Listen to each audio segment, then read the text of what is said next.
Spaces software में हमारे पास दो तरह के टेस्ट लगते हैं, एक होते हैं विद इन वाले टेस्ट और एक होते हैं बिटवीन वाले टेस्ट।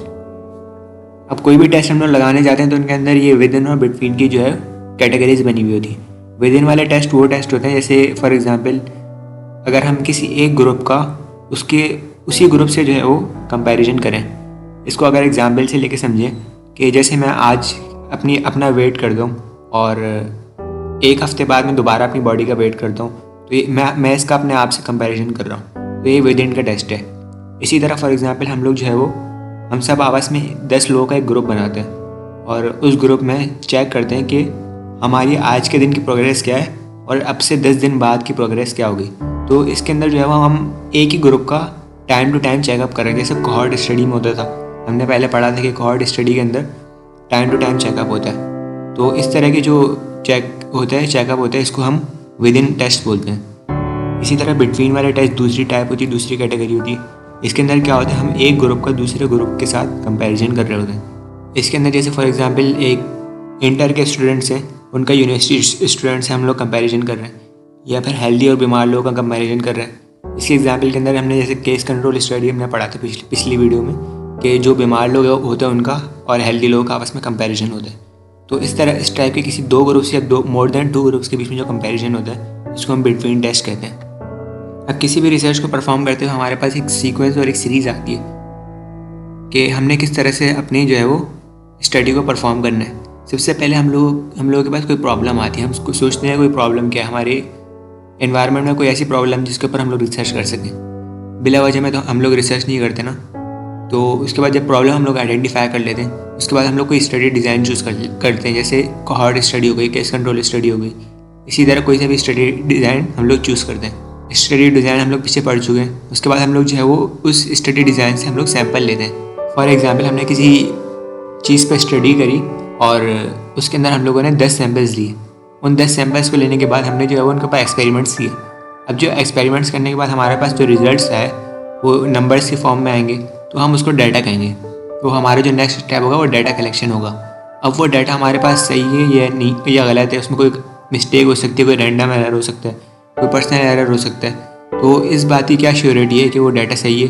तो इस बात को मेक श्योर करने के लिए कि हमारा डाटा सही है, हम जो है वो स्पेसिस के थ्रू इसके ऊपर टेस्ट लगाते हैं। तो वो टेस्ट जो है वो एनालिसिस या स्टैट कहलाता है।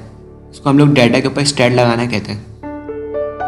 और जब फाइनली हम लोग जब अपने डाटा पे स्टैट भी लगा देते हैं तो उसको हम लोग एक राइटअप के फॉर्म में, एक PDF के फॉर्म में लिखते हैं, और जो कि हमारा आर्टिकल कहलाता है। और वो आर्टिकल हम लोग जो है वो सबमिट करवाते हैं किसी भी जर्नल में।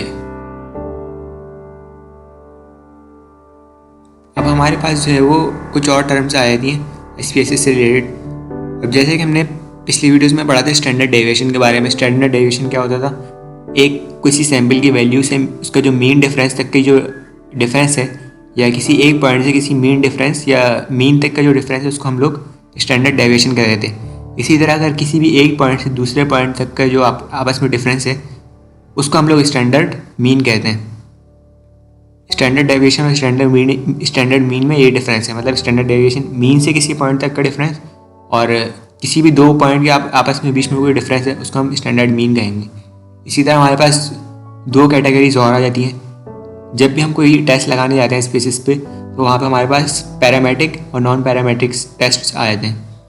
पैरामेट्रिक टेस्ट कौन से होते हैं, जो हमारे पास जो डाटा है अगर वो डाटा हमारे रेंज के अंदर मौजूद है या हमारा डाटा नॉर्मल है तो हम पैरामेट्रिक टेस्ट लगाते हैं, और अगर हमारा डाटा एबनॉर्मल है तो हम उसके ऊपर नॉन पैरामेट्रिक टेस्ट लगाते हैं।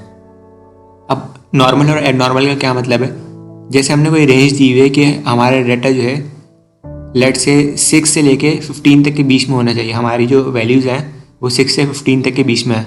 अब अगर हमारी कोई वैल्यू 3 आ रही है, कोई मोर देन 15 यानी 17 या 18 आ रही है, तो ये हमारा डाटा एबनॉर्मल होगा, तो उसके ऊपर नॉन पैरामेट्रिक टेस्ट लगेंगे।